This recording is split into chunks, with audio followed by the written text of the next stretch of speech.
우리가 하나님의 말씀 사무엘상에 있는 이야기를 통해서 하나님의 신앙에 대한 이야기를 조금 같이 나눠보려고 합니다.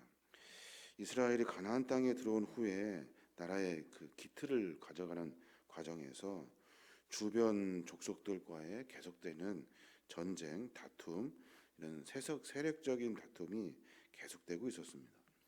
특히 그 사사시대 마렵과 왕국시대 초기에 이스라엘의 가장 큰 대적이었던 적이 누구냐면 블레셋 족속이었단 말이에요.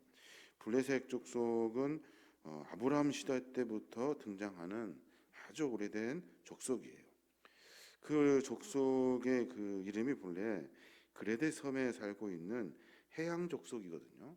그러니까 바닷가에서 이렇게 전투를 벌이는 그런 해양에 살고 있는 족속이에요. 근데 그 블레셋이 13세기경에 블레셋 족속의 헬라 본토인들의 그 압력에 쫓겨나가지고 어디로 가냐면 그 에게해 지역을 벗어나서 그 애굽으로 들어갑니다. 애굽과 함께 전투를 벌이다가 또 블레셋이 거기에서 쫓겨나요. 애굽의 그 람센스 3세에 의해서 다시 쫓겨나서 또 어디로 가냐면 이번에는 가나안 땅 팔레스티안 지역 그 지중해 연안 쪽으로 또 이동합니다. 거기에서 이제 오랫동안 정착하여 살게 된 거예요. 블레셋 족속은 원래 그 해안가에서 이렇게 해적처럼 살았던 그런 족속이에요. 근데 특징이 블레셋 사람들은 잔인하기가 짝이 없어요. 아주 집요하기가 짝이 없고 가나안 땅 중심으로 그들이 진출하여 정착하고 있는데 그때 이스라엘 백성들이 그 근방에 와서 끊임없이 계속해서 블레셋 족속을 상대하게 됩니다. 근데 블레셋 족속의 큰 특징 중에 하나가 뭐냐면 철기 문화를 오래전부터 가지고 있었다는 거예요. 무기가 다른 나라, 다른 족속들보다 더 튼튼하고 강했다는 거예요. 그러니까 전쟁할 때마다 여러 족속들이 다 그냥 패해버리고 말게 되는 거죠. 블레셋의 그 철기 문명 속에 이 강력한 군대를 갖추고 있었고, 그리고 이스라엘을 완전히 장악하려고 그들이 작정하여 매번 그렇게 분쟁을 하게 되는 거죠.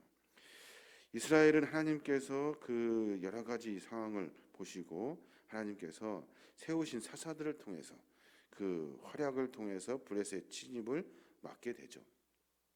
사사 중에 삼손이라는 대표적인 사람, 블레셋 사람들을 크게 이긴 그런 유명한 삼손의 이야기가 사사 시대에 있게 됩니다. 근데 그 엘리 제사장 시대에 블레셋 족속의 그 40년의 압제 속에 또 들어가게 됩니다. 그러니까 엘리 제사장이 바르게 그리고 정직하게 하나님 보시기에 합당한 삶을 살았다면 하나님은 사사 삼손이나 여러 사사들처럼 도우셨을 것인데 하나님의 도움을 받지 못했어요. 그래서 엘리 제사장 때는 블레셋 족속의 그 압제 속에서 여러 전투를 또 치르게 됩니다. 오늘 본문에 나와 있는 전투는 아벡 전투라는 전투예요. 이 아벡 전투는 블레셋 족속의 압제에서 벗어나기 위해서 이스라엘 백성들이 작정하고 이렇게 치른 전쟁이죠. 거기에서 이스라엘 백성들이 참패하게 됩니다. 완전히 그냥 패해버리고 말아요. 왜 하나님의 심판을 받았을까? 왜 그들이 하나님을 믿는 신앙 안에서 전쟁을 시작했음에도 불구하고 왜 패해버리고 말았는지에 대한 이야기가 오늘 본문에 기록되어져 있는 겁니다. 왜 패했을까요? 잘 믿었던 사람들이, 하나님을 잘 섬겼던 사람들이. 왜냐하면 이 형식적인 신앙 때문에 그래요. 형식적인 신앙. 3절에 보면 어떤 일이 있습니까? 백성이 진영으로 돌아오매 이스라엘 장로들이 이르되 여호와께서 어찌하여 우리에게 오늘 블레셋 사람 앞에 패하게 하셨는고 여호와의 언약궤를 실로에서 우리에게로 가져다가 우리 중에 있게 하여 그것으로 우리를 우리 원수들의 손에서 구원하게 하자 하니 라고 말해요. 무슨 말입니까? 지금 이스라엘 백성들이 1차 전투에서 4,000명이 죽었어요. 장로들이 생각합니다. 죽은 이유가 뭘까? 진 이유가 뭘까? 언약궤가 없어서 그렇구나. 실로에서 언약궤를 갖고 오게 하자라고 말해요. 그래서 사람을 보내서 실로에서 언약궤가 오는데 누구랑 같이 오냐면 엘리의 두 아들 홈리와 비느하스가 언약궤와 같이 와요.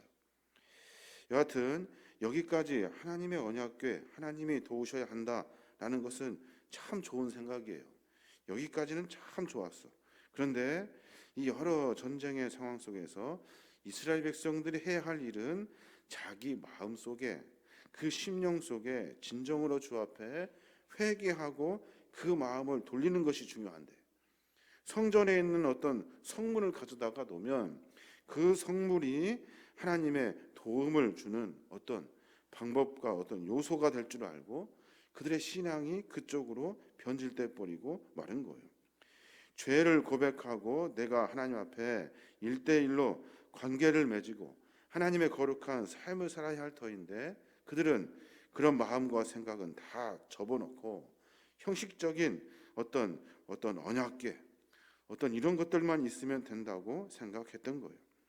그런데 그래서 홈리와 비느하스뿐만이 아니라 3만 명이 또다시 죽게 되는 그런 비참함을 또 맛보게 되는 겁니다. 이 형식적이고 미신적인 신앙, 자신들의 죄악은 돌보지 않은 채 이방인들의 그 목 속의 우상을 섬기듯이 언약궤 자체에 무슨 신비한 능력이 있는 줄 생각하고 그것을 이렇게 가지려고 했다는 거예요. 하나님이 떠나버린 이 언약궤는 그냥 일반 궤짝에 불과해요. 아무것도 아니에요. 그런데 언약궤가 단순히 하나님의 임재의 상징물이라는 것 때문에 그들이 그것을 가지면 마치 하나님을 가지는 것처럼, 그것을 우리와 함께하면 하나님이 함께하는 것 같은 이런 미신적이고 형식적인 신앙에 빠졌다는 거예요. 신앙의 인들의 큰 교훈이 되는 거예요. 내용과 능력이 없이 형식 자체는 우리로 하여금 위선으로 흐르게 하여, 형식 자체는 우리로 하여금 미신에 빠져버리게 하는 거예요. 그것이 바로 우상 숭배가 되는 거예요. 하나님과 우리의 관계는 어떻습니까? 하나님의 어떤 성물, 물건, 어떤 이런 것들이 나와 함께 하여서 그것이 어떤 능력을 발휘하는 것이 아니에요. 그래서 십자가도 우리에게 하나님의 능력이고 기념적인 이야기지만 그것을 가지고 진다고 하여서 어떤 하나님의 능력이 되는 것이 아니라는 거예요. 철저하게 내 심령 가운데 하나님 앞에 죄를 고백하고 내 심령과 진정으로 하나님과 교제하고 내 마음의 깊은 내 속에 하나님의 영이 임하여질 수 있도록 늘 그렇게 몸부림치며 살아야 하는 거예요. 이것이 기독교 신앙의 올바른 모습이에요.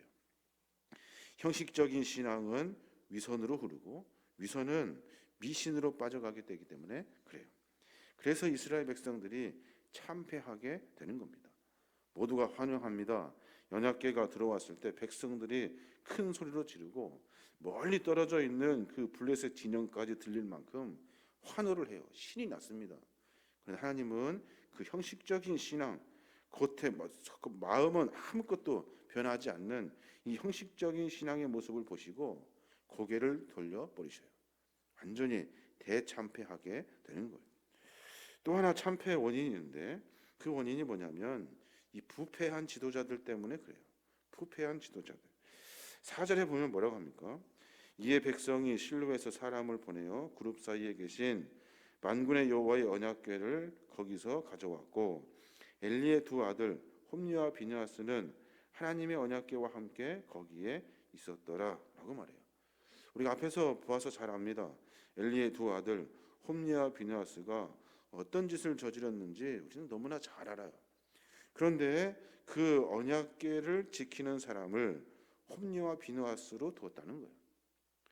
형식적이고 외형적인 것에 관심이 있던 이스라엘 백성들은 그들의 마음이 어떤지, 신앙이 어떤지, 그들의 삶의 모습이 어떤지를 점검하지 않고 그냥 겉으로 보기에 형식적이고 옷 둘렀으니까 제사장이겠지 하면서 그들에게 언약궤를 맡겼다는 거예요. 엘리의 두 제사장의 아들들 그 제사를 멸시하고 그리고 지 멋대로 하나님의 거룩한 제물을 취하고 심지어는 회막에 수종드는 여인과 간음까지 자행했던 천하의 불량배들이에요. 그런데 겉으로 형식적으로 보여지기에 제사장 같으니까, 일하는 사람 같으니까 그에게 그 일을 맡겼다는 거예요. 전쟁의 결과 어떻습니까? 뻔합니다. 1차에서 4천 명이 죽고 2차에 3만 명이 죽습니다.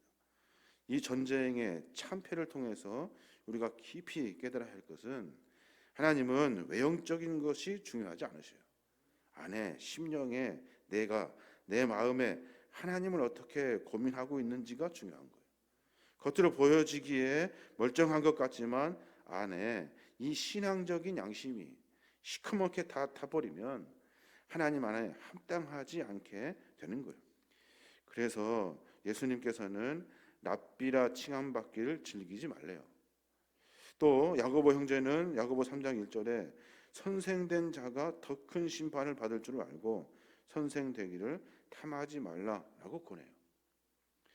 홈리와 비니아스뿐만이 아니라 엘리 제사장은 이번 전쟁을 통해서 그 집안이 완전히 풍지박살이 납니다. 두 아들은 죽고 그 소식을 듣던 엘리는 그냥 넘어져서 죽어요. 신앙의 삶의 모습 가운데 형식적인 것, 나도 모르는 사이에 형식적인 신앙을 갖게 됩니다. 나도 모르는 사이에 그것이 미싱적인 요소들이 내 안에 깊이 자리를 잡습니다. 그러니까 우리는 무엇을 해야 됩니까? 마음, 심령, 내 심령이 하나님께 향하여지도록 내 삶을 점검해야 하는 거예요. 미신적인 것 얼마나 쉽습니까? 내가 얻고 싶은 것만 기도하면 돼요. 복 달라고 하면 되는 거예요. 대상은 중요하지 않아요. 보기에 화려하면 돼요. 이런 것들에 절하며 그것이 무슨 힘을 발휘하는 것처럼 열심히 신앙생활을 하죠. 이런 형식은 하나님 보시기에 합당하지 않아요. 그냥 가만히 앉아서 하나님을 고민하고 내 심령 가운데 하나님, 내 마음 가운데 주님 찾아와 주십시오. 어떤 형식적이고 미신적이고 우상적인 것이 아니라 내 마음이 하나님께 향하여지는 것이 훨씬 더 중요한 거예요. 성물이 뭐가 중요할까요? 성물 물론 중요합니다. 하나님의 거룩한 제단에 있는 물건들은 성물이에요. 귀합니다. 그러나 그것이 힘을 발휘하는 것은 아니에요. 이 모든 것들 가운데 하나님이 하시는 거예요. 또한 부패한 지도자들을 하나님은 분명히 심판하셔요. 내가 직분이 있고 내가 맡은 사명이 있고 하나님께 거룩한 믿음의 사역을 감당하는 사람들이라면 내 자신을 돌이키고 늘 내 심령 가운데 더러운 것이 채워지지 아니하도록 늘 몸부림치며 삶을 살아야 하는 거예요. 그래도 넘어져요. 그래도 시험 들 때가 너무나도 많다고요. 정신 차리고 깨어서 늘 근신하며 하나님을 깊이 고민하는 신앙의 삶의 모습이 있어야 하는 겁니다. 구약 제사에서 지도자들에게 더 큰 제사의 예물을 요구하셔요. 왜 그럴까요? 왜냐하면 그만큼 죄의 책임이 크기 때문에 그래요. 제사장이 드리는 제물들 그리고 드려야 되는 많은 것들이 훨씬 더 커요. 여러 일들 가운데 그 책임과 소임이 중요하기 때문에 그래요. 우리는 세상에서 빛과 소금의 사명을 감당하시려고 하나님이 우리를 부르셨어요. 우리의 삶의 모습을 통해서 하나님을 드러낼 수 있도록, 하나님께 영광이 될 수 있도록 삶을 살게 하시는 하나님의 책임 맡은 자들이에요. 우리의 모습을 점검하고 신앙을 점검하고 믿음을 점검하고 내 마음에 무엇이 들어있는지 늘 생각하고 고민하고 회개하고 돌이켜서 하나님의 보시기에 합당한 믿음의 삶을 살아야 하는 겁니다. 오늘 이스라엘 백성들은 참패합니다. 10절에 보니까 블레셋 사람들이 쳤더니 이스라엘이 패하여 각기 장막으로 도망하였고 사륙이 심히 커서 이스라엘 보병이 엎드러진 자가 3만 명이었으며 하나님의 괴는 빼앗겼고 엘리의 두 아들 홈리와 비느하스는 죽임을 당하였다라고 선포해요. 아무 소용 없는 거예요. 무슨 언약 깨고 뭐고 아무 소용이 없어요. 하나님은 그 마음, 심중, 중심을 보시는 분이셔요. 오늘 하루 가운데 그런 고백이 있었으면 좋겠어요. 하나님, 내 마음을 내가 들여다볼 수가 없어요.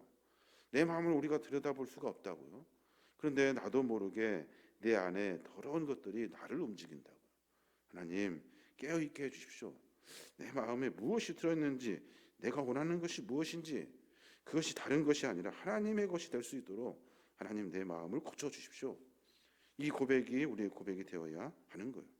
그래야 하나님의 인도함을 받으며 삶을 살게 되는 거예요. 오늘 하루 가운데 그런 삶의 고백과 삶의 결단을 통해서 우리가 하나님께 더욱더 가까이 나아가시는 저와 여러분이 되시길 주님의 이름으로 축원합니다.